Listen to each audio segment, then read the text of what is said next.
Isa pang Creamline Cool Smashers ang nakuha para maimbitahan sa ibang bansa. At yan ay walang iba kundi si Ced Domingo, na ikinagulat ng mga Creamline fans dahil mababawasan na naman ng key players. Naging usap-usapan nga ito sa social media, pero ang tanong ng lahat, ito nga ba ay sadya o nagkataon lamang? Ano sa palagay mo? Pero bago pa man ang lahat, huwag mo namang kalimutang mag-subscribe at i-spike ang notification bell para lagi kang updated sa mga volleyball ganap. Naglabas ng bagong announcement ang Ribisco Company patungkol sa pag-alis ni Ced Domingo sa bansa. Si Domingo ay nakatakdang maglaro sa ibang bansa at susunod na sa yapak ng kanyang ate Gia de Guzman na ngayon ay nasa Dentsu Airi Bees ng Japan. Bagamat hindi naman malinaw kung saang team o bansa maglalaro si Ced Domingo. Sa unang pagbubukas ay nakuha ng Creamline ang kanilang unang panalo kontra sa sister team na Chocomucho Flying Titans. Pero napansin na ng mga fans na wala si Ced sa lineup at malimit na ang usap-usapan sa social media na meron na namang mawawalang key players sa Creamline. Bagamat may clue na ang karamihan, di pa rin nila alam kung sino sa core ng Creamline ang naimbitahan. Kaya marami ang nagspekulasyon na si Gemma Galanza ang nakuha. Kaya ngayong kumpirmado na, hindi na muna natin makikita si Ced na nakasuot ng pink shirt.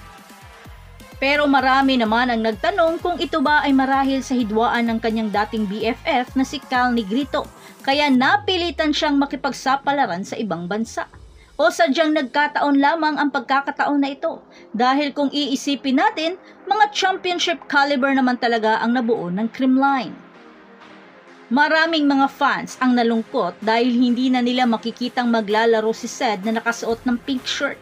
Kahit masakit ang kanyang paglisan, nagpahayag lamang ng suporta ang Creamline sa dating final MVP na nanalo ng 4 na kampyonato kasama ang Cool Smashers.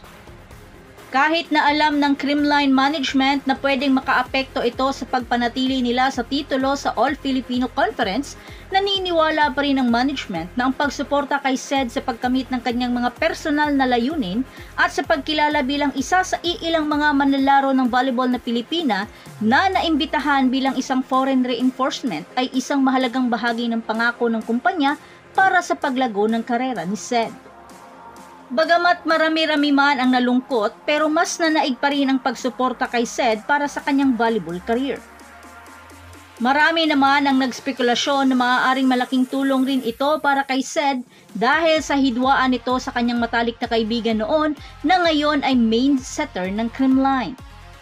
Gayunpaman, kung ano ang mas nakakabuti, doon na lang tayo para lahat ay happy-happy.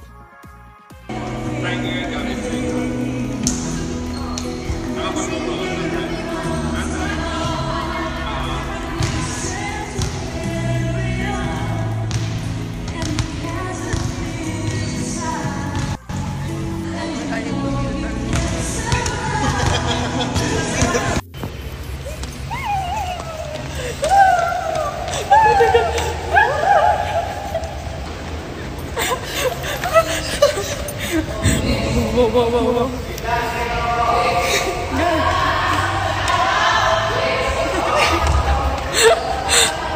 So that's it. Thanks for supporting this channel and please don't forget to like and subscribe and spike the notification bell para lagi kang updated sa mga volleyball ganap. And thanks for watching.